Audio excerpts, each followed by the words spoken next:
Well, are Rangers close to making another two signings to add to the rumoured signings of Mofokeng and Cordoba in what is looking like a very busy off to pre-season for the club?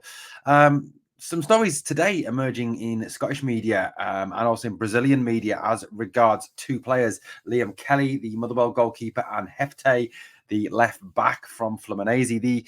We will get to the Hefte story shortly. Now, let's face it, that Hefte story has had more twists and turns than your average soap opera, more twists and turns than a movie drama. The amount of it's on, it's off, it's on, it's off. It's like, I don't know, it's like somebody's really bad relationship. Okay, so we're going to talk first of all about Liam Kelly. Now, Liam Kelly is the Motherwell goalkeeper, is also Motherwell captain. Was obviously part of the Motherwell team that came to Ibrox and probably set in the rot that led to Rangers throwing away the league this season. Now, Liam Kelly is a free agent at the end of this season. And according to reports in a number of media sources in Scotland and in England as well, he has agreed a stunning return to his first ever club. Yes, that first ever club is Rangers. Kelly did start his career with Rangers. He was from Rangers youth level, went straight through the youth system, was with the club for 12 years. Never ever actually played professionally for the club, however, and left in 2018 for Livy. Kelly is very highly rated, has got Scotland international caps, was hoping to be part of the Euro squad, but from what I saw a few moments ago on Twitter, looks like he has been left out of the Scotland squad for the Euro 2024 championships. And he does have one international cap, however.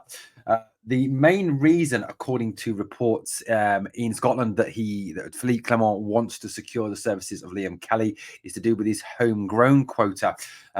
Looks like Kieran Wright may well be going out on loan or leaving at the end of this season. There is still uncertainty around the future of Robbie McCrory.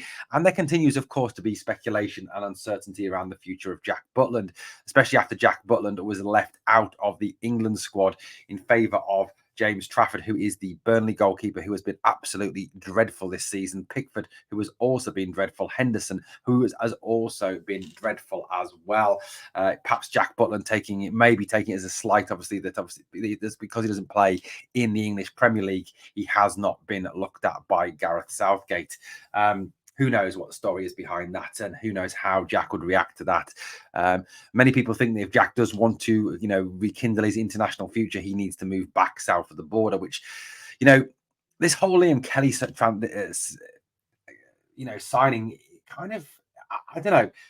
Maybe I'm putting two and two here, doing getting a five. There's every possibility that maybe this is a situation where Butland could well be leaving. Liam Kelly is a starting goalkeeper, is a very good goalkeeper. I mean, his stats are not great this season, but, you've got to accept that he's played for a very poor Motherwell team this year. He's kept only 3 clean sheets this season. That's 8%. He has conceded 53 goals, average of 1.39 goals per season, per game. Sorry, not per season, per game, which is not great. But you've got to obviously put that in the terms of that he has been part of a Motherwell team that has not done brilliantly this season, finished in the bottom half of the table. It was obviously part of the lower part of the split, was not in the top part of the split. So, look, it is what it is. He did obviously as well, has got experience of playing down south, played one season for QPR. Never really kind of lived up to his expectations, though. He made his Scotland debut in October 2021 against France. He's a decent keeper. He is a decent keeper. He has been an ever-present for Motherwell. Look, I am confused by this move. I know why Rangers have signed him. So I don't need it pointing out to me why Rangers have signed Liam Kelly, because, they want obviously a Scottish goalkeeper as a backup. At least they need more Scottish players for their quota. But the one thing that perplexes me slightly is, why would you go from being a starter for a team, making over 150 appearances for Motherwell and being their club captain, to then sitting on the bench at Ibrox? Now, I know Rangers are a massive club and a lot bigger than Motherwell. I get that. I'm not disputing that. I love this club more than anything else, apart from my daughters. But look, for me, if I was a footballer, why would I want to stop being a starting player and go to be just sitting on the bench? It's an interesting one. Yes, the pull of Rangers is very, very much there. Yes, having the desire to play for the club where you started your career is very strong there. And I suppose long term, he may see it that possibly that Jack Butland won't be here much beyond this season or even next season, and then Kelly can come through and be the starter. I suppose there's always that as well. It's just, like I said, it is a slightly perplexing one anyway. But if it obviously finalises, which it looks like it probably will do, according to the media reports, it will be excellent news for Rangers. He is a very good keeper. Okay, so let's talk a little bit about this man, Hefte. Brazilian left back, reportedly joining Rangers in January. Move fell through. Why did the move fall through? Well, it fell through because Apoel Nicosia, the club that he was on loan to, put a spanner in the works as regards his transfer. There was no break clause in the contract. The only way to break the clause would have been if Apoel had A, agreed to it, or B, financial compensation had been paid to Apoel. Neither club, neither Fluminense nor Rangers wanted to pay any compensation to Apoel. You won't want to you won't have to, boost the price or boost what you're paying for a player. So it reportedly was agreed at the end of the January transfer window, a verbal agreement between Hefte, his agent, and Rangers that he would join Rangers at the end of the season. Then, in the last few months of the Scottish Premier League season, it was reported that Hefte was going to stay at Apoel Nicosia. Because that's what the club president of Apoel had said, that he'd said that now that Apoel had the funds in place, they were going to take up their option to buy, which is part of that loan agreement, to sign Hefte. However, here comes another twist in the tale.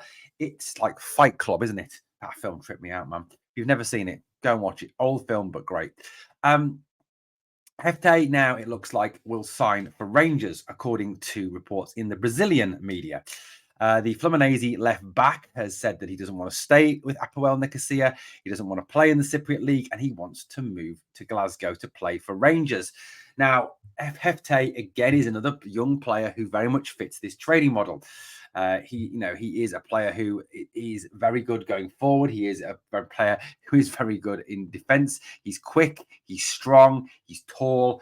He's just over 6 foot. He can play left back, left midfield, or left wing. So he can play any of those left-sided positions. He has a left foot. And given the fact that, that Rangers do need a replacement for Borna Barisic, who is leaving at the end of the season, Robbie Fraser, I think, could be disappointed by this. But then again, there could even be a situation where Ridvan Yilmaz moves on this summer, if a substantial bid from, say, one of the big Turkish clubs comes in, like Fenerbahce, Besiktas, Gala, for example. So, also, like I said, the ability Hefte has to play left wing and left back and left midfield also is very attractive. Philippe Clement, as we've seen with Dujon Sterling this year, likes players who can play in a number of different positions. So it does look like that deal will get done. He's not overly expensive either, around £600,000, a very cheap deal on a player who is quite highly rated. Like I said as well, he has European experience. He's played one European Conference League qualifier for Apoel, played 22 games for Apoel this season, scoring 3 goals with 4 assists, so 7 goal contributions from left back. Pretty decent. And again, I think, would be a good option. He's only 20 years old. So again, very much fits that player trading model. A player who, if we can bring him in, develop him, make him better, can, of course, then be sold on for a big profit in the future. Guys, let me know what you think of these two prospective signings, these two stories. Obviously, the Liam Kelly one is the big one that shocks me. Good to see, though, that Rangers are bringing in Scottish players. Hopefully, this is a sign of things to come. Hopefully, this is a sign of the fact that we are looking into the Scottish market. We will be looking at people like Connor Barron, who is also available for a small compensation fee, Lawrence Shankland, Lennon Miller, for example, David Watson from Killy, these young, talented Scottish players. So I do think we need to get some more Scottish players into this team, get a core of Scottish players that we can build a team around. A group of players who understand what it is to play in the SPL, understand what it is to play for Rangers, understand how other teams feel and the fan bases feel about the club, and can use that to obviously help them and help other players that come to the club. Well, guys, let me know what you think in the comments down below. Thank you for watching Glasgow Rangers Nation, guys. And as always, on the way out, please smash that sub, smash that like, and remember always, we are the people.